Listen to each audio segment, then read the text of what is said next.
there is no doubt in my mind that all property owners experience this vibration, some perhaps more than others, depending on the condition of the road in front of their residence.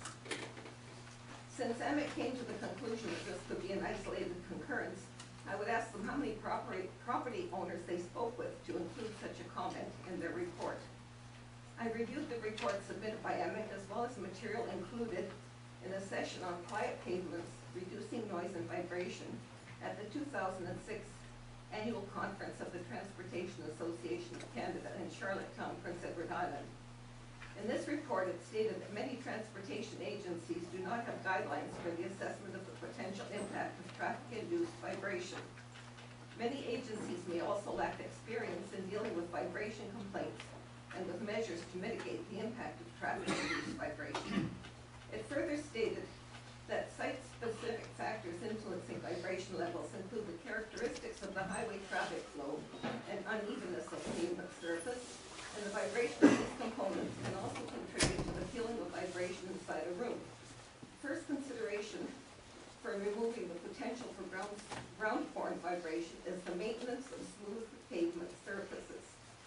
In a report published by the Institute for Research and Construction, it states that vibration induced by road traffic are a common concern in cities in Canada and worldwide.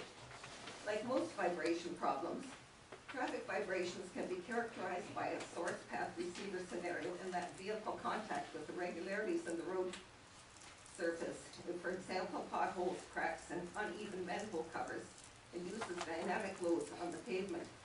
These loads generate stress waves which propagate in the soil, eventually reaching the foundations of adjacent buildings and causing them to vibrate. Traffic vibrations are mainly caused by heavy vehicles such as buses and trucks. When a bus or truck strikes an irregularity in the road surface, it generates an impact load and an oscillating load due to the subsequent axle hop of the vehicle. The impact load generates ground vibrations that are predominant at the natural vibration frequencies of the soil. If the natural frequencies of the soil coincide with any of the natural frequencies of the building structure or its components, resonance occurs and vibrations will be amplified. In contrast to irregularities such as manhole covers or potholes, normal road roughness induces continuous dynamic loads on the road. The predominant frequencies and amplitude of the vibration depend on many factors, including the condition of the road, vehicle weight, speed, and suspension system.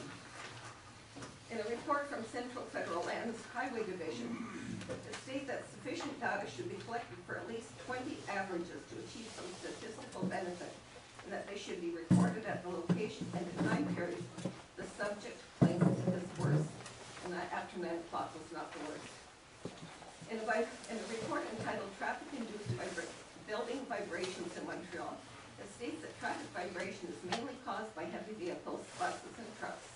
Vibrations are induced as a result of the presence of discrete irregularities in the road surface, that is, potholes, cracks, and uneven manhole covers, as well as periodic and random road surface irregularities and imperfections in the vehicles themselves. Irregularities and imperfections lead to dynamic vehicle-pavement interaction forces that in turn generate stress waves in the supporting soil. Stress waves in the soil eventually reach the foundations of adjacent buildings, causing them to vibrate. Many factors affect vibration levels, among them the road condition, vehicle weight and speed, vehicle characteristics, soil stratification, and properties and building characteristics. I spoke with an engineer at Golder & Associates in London who agreed that a study taking about 2 hours was not a representative sample of the vibrations. I've also reviewed the report from Brent Kittmer, Director of Community Service, dated October 26, 2013, with respect to connecting link proposed projects, in which he presented 4 options regarding Main Street and Forest, recommending that this stretch of roadway is not given immediate priority in the current road works plan.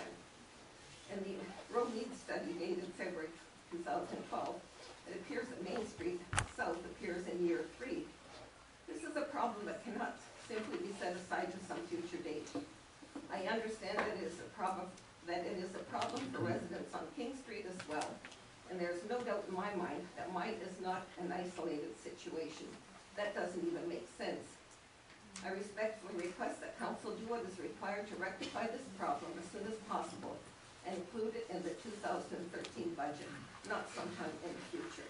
Thank you. Thank you.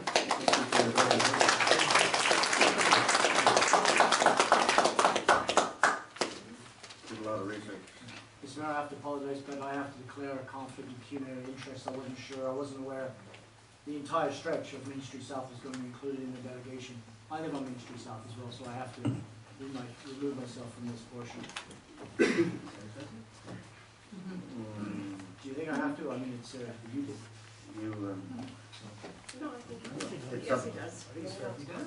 No one else can advise the member on who declares if he feels he has It's a all- conflict. it's all- Optics and you want to. So, Yeah, I live right on. I guess the request is to, do we reconsider this? We have a decided matter. We've had the presentation. Deputy Mayor, you want to speak to it? I was just going to ask her a question, is that Yeah, okay? let's ask, I guess I'll allow some questions to get everything on the table, but if we are to make any motions, the first motion would have to be a motion to reconsider, because we have made a motion on this. We've also set our budget now, it has that budget amount in. Question? Yes, through you, Mrs. Ray. Mrs. Ray, I just wondered if you would be willing to confirm that, from your perspective, there is an area in front of your house that seems to have a significant hole across both lanes. It has been attempted to be fixed at some point, but it's been settled down. And is it your understanding that has contributed to what you perceive to be the vibration issues on your road, which is an anomaly to the rest of Main Street South? I think there are problems beyond that, but that, when I did complain at the municipality, we did put a patch in the road, but I think it was a landscaping company, not a road company that put this patch in. And I don't think they put the proper base and everything in, and they put it straight across instead of on the diagonal, which I think has aggravated, not alleviated the problem. That patch has also sunk over the last year or so since it's been in, and the problem is worse than it was before this patch was put in. Yep. Yes, and my understanding is that you have been very involved with these types of issues in the past because of your involvement in the Sarnia Council as well. And is it something that you perceive that if there was better patchwork done there, could at least alleviate the problem until it's dealt with on a large scale? Is that true? Well, I'm sure that, like any repair work would be better than nothing. I do feel that being a connecting link, even though I've read in the material that I've been, that's been made available to me, that the provincial government isn't providing any funding. Now it's a connecting link, and it's not just, of course my main concern is what I experienced, but I'm sure that people all along that road, the road is in deplorable condition, and it does, there's heavy truck traffic, which day and night, like the trucks go through, particularly in the very early morning hours. And I think that being as it is a connecting link, that the province, I go after the province, I think they have some responsibility. They can't just, leave it to the municipal council to put the money up to correct the problem that exists. Okay, Councillor Scott? I'd like to thank you for this. I'm sitting here smiling as I'm reading it, and I'm looking at you and thinking, wow, I mean, the research that you did was amazing, so very, very nicely done. But through you, Mr. Mayor, to our Director of Community Services, Brent, in this comment sheet that Bernice has given us, she says that the general people, like our people, came out at 9 o'clock in the morning. Were they aware that they should have been maybe out there earlier when it was heavier traffic? Did we know that? Like, is that something we should have done? Yeah, we knew what time they were going to go by, and the point that they made, they thought in their opinion, they captured a point when the vibration would be at its maximum, that you could never have a maximum vibration above a point when two vehicles pass the same location at the same point, because you can't fit more than two vehicles directly in front of that home. So they felt when impact happened with two vehicles directly in front of the home, that represented the max. Okay. Subsequent, for numerous vehicles passing by, it will just be a continuous vibration. If it